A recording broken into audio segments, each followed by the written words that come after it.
And believe me, an hour is coming when neither in this mountain nor in Jerusalem will you worship the Father.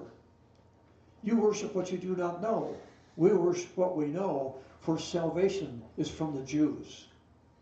But an hour is coming, and now is, when the true worshipers will worship the Father in spirit and truth. For such people the Father seeks to be his worshipers.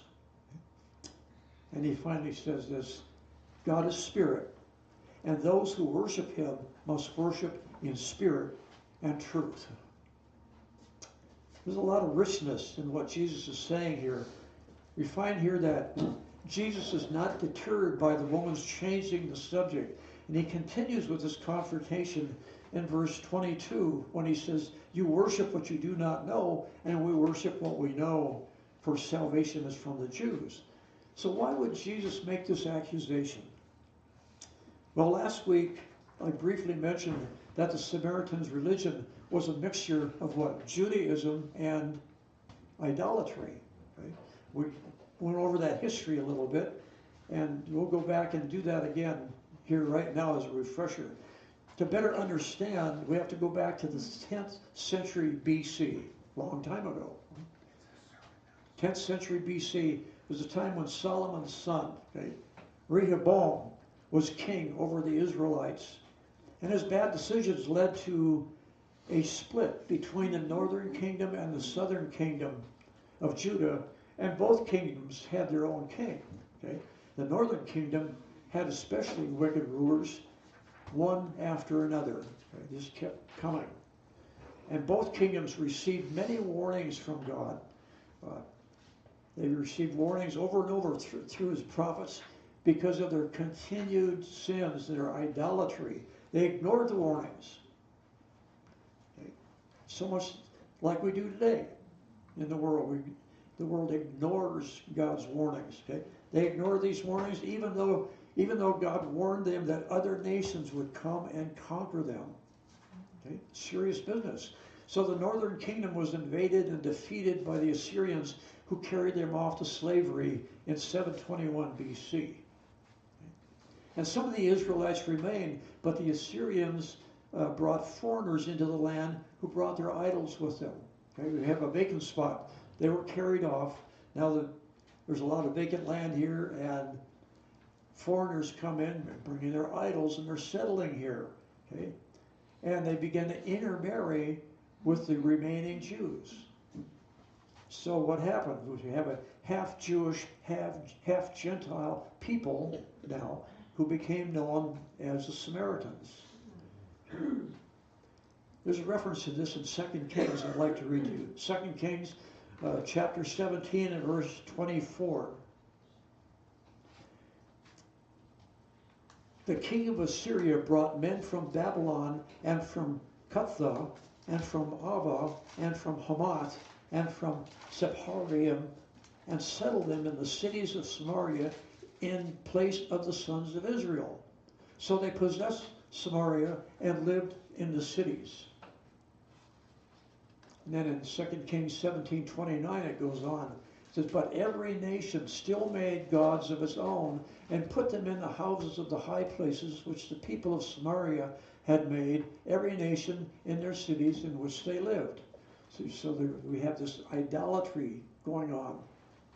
Then in 605 BC, there's another event happened. King Nebuchadnezzar, king of the Babylonian Empire, invaded the southern kingdom of Judah. Now Nebuchadnezzar besieged Jerusalem. He was after defeated Jerusalem, or besieged Jerusalem in 598 BC, and then King Jehoiachin surrendered his kingship in 597 BC. Why all of this? Well, that's when 10,000 Judeans were captured, and they were hauled off to Babylon. But 47 years later, something happened.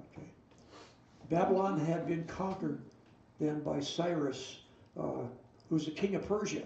And King Cyrus allowed something that the other king would not have ever allowed to happen. He allowed Nehemiah and Ezra, the two Jewish leaders, to go back to Jerusalem to rebuild the walls and rebuild the temple. Okay? But they got there and they tried to get help from the Samaritans, and the Samaritans rejected. They objected to this thing. No, we don't want to do that. We don't want you to do it. Okay? And so that was the beginning then of this tension and this fighting that's going on between the Samaritans and the Jewish people. Okay? You can gain knowledge of this time in Israel's history by reading 2 Chronicles 36, if you're taking notes, Ezra and Nehemiah 6, and understand better why the Jews hated the Samaritans, refusing to speak to them and considering them to be defiled. So remember now, here's Jesus going from Jerusalem to Galilee, and he Scripture says he had to go through Samaria. Okay? So, because we talked about that in the past, that he had a divine appointment, so he had to go there because he had a divine appointment to meet with this woman at the well. She didn't know this yet. Knew nothing about this. Okay? So we read about this amazing account. The Son of God in a conversation with not only a woman, but a Samaritan woman, who was absolutely no, Jewish men would not do that. Okay? Well, he confronted her with his sins, and then the woman changed the subject, and then Jesus, knowing the history of Israel and the Samaritans and their worship of idols, he replies to her comment about her ancestors worshiping on a nearby mountain by saying this thing we just read: you worship what you do not know, and we worship what we know, for salvation is from the Jews. And he goes on, but that hour is coming, and now is, when the true worshipers will worship the Father in spirit and truth. And for such people, the Father seeks to be his worshipers. You hear that? For such people, the Father seeks to be his worshipers. He's talking to us here too, okay? To worship in spirit and truth. So he points out three things about worship to this woman. He says, you worship what you do not know, okay? God our Father seeks those who will worship him in spirit and truth, and God is spirit, and proper worship must be in spirit and truth. Okay? So Jesus was well aware of the Samaritan's history, and he makes this accusation, and it probably shocked her. You worship what you do not know. Let's look at some of the history of the Gentiles who replaced the Jews in Samaria. In 2 Kings 17:41, it goes, so while these nations feared the Lord, in other words, they knew Judaism, okay, they're worshiping the Lord, they also served their idols. Their children likewise and their grandchildren, as their fathers did, so they do to this day. So we have a mixture here of Judaism and idolatry. So long before this event, God gave the Israelites 10 commandments. Remember that? Through who? Through Moses. Okay? The second commandment is this. You find this in Exodus 20, verses 3 through 5. You shall have no other gods before me. You shall not make for yourself an idol, nor any likeness of what is in heaven above, or in the earth beneath, or in the water under the earth. And you shall not worship them or serve them, for I, the Lord your God, am a jealous God, visiting the iniquity of the fathers on the children, on the third and the fourth generations of those who hate me. Serious business, isn't it? Okay. Because this idolatry affects not only the person that's worshiping idols, but their children and their children's children. So the second commandment forbids the worship of or serving any material form or image of God. Okay? This is a common practice. It's a common practice throughout the world today. Statues and images of all kinds are all around. Okay? You see it everywhere.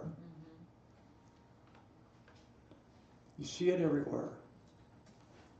Have you ever seen, well, especially over in the Middle East, there's people will walk up to a statue and pray to a statue. Okay? All kinds of stuff like that. There are some other forms of idolatry and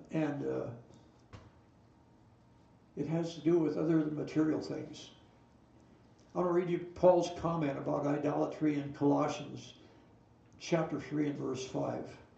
Because idolatry is not only confined to statues and pictures and all of that kind of thing. Listen to what he says. He says, therefore, consider the members of your earthly body as dead to immorality, impurity, passion, evil desire, and greed,